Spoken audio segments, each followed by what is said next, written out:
नमस्ते आर्य जी, मेरा नाम आयुक्ता। मुझे आपसे एक क्वेश्चन पूछना था। मुझे अभी तक सिर्फ ये पता नहीं चला, आप अभी तो इतने बड़े हो गए हो, फिर आपको ये इतना कैसे याद रहता है? मेरे मम्मी पापा को तो याद नहीं रहता। आप इतने हॉट हो गए हो, आप इतने ओल्ड हो गए हो, क्या बोला? ओल्ड? मैं जवाब ही नहीं दूंगा। तुमने दिल तोड़ दिया मेरा।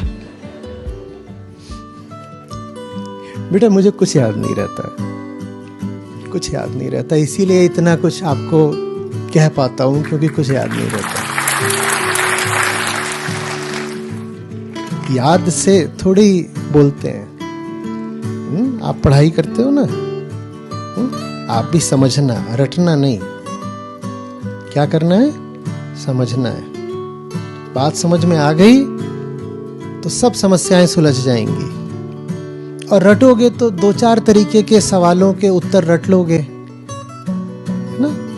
पर ये जो लाइफ है ना, लाइफ ये हमेशा नए नए सवाल पूछती है। जैसे आप एग्जाम होता है आपका, अभी स्कूल में होता है, तो एग्जाम ऐसा होता है जिसमें हमेशा नए नए सवाल आते हैं और आप कुछ पुराने सवालों के आंसर्स रट सकते हो, पर लाइफ के एग्जाम में नया सवाल आ जाएगा, आप जवाब कैसे दोगे?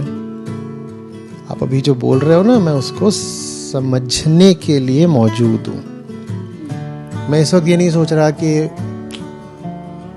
मेरे रूम में चूहा तो नहीं घुस गया। एक चूहा घूम रहा था, कहीं घुस ना गया हो इतनी देर में। मेरा खाना तो नहीं खा लिया चूहे ने। चूहा मेरे कपड़े लेकर चला गया। मैं ऐसे सोचने लगूंगा तो आप जो पूछ रहे हो मैं उसका आंसर दे पाऊंगा? नहीं, है ना? तो मैं अभी बिल्कुल यहीं पर प्रेजेंट हूं। जैसे जब मैम क्लास में अटेंडेंस लेती होंगी तो क्या बोलती होंगी?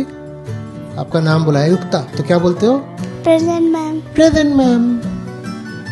तो वैसे ही आपने मुझसे सवाल पूछा तो मैंने क्या करा? Present ma'am. आप मेरी मैम हो। आप जब सवाल पूछोगे तो मुझे यहाँ प्रेजेंट होना है। मुझे चूहे के बारे में नहीं सोचना है। मुझे कहीं किसी से कोई मतलब नहीं है। जो सामने है वो जरूरी है। ठीक है? फिर वहां से आंसर देना है, अपने आप आ जाता है।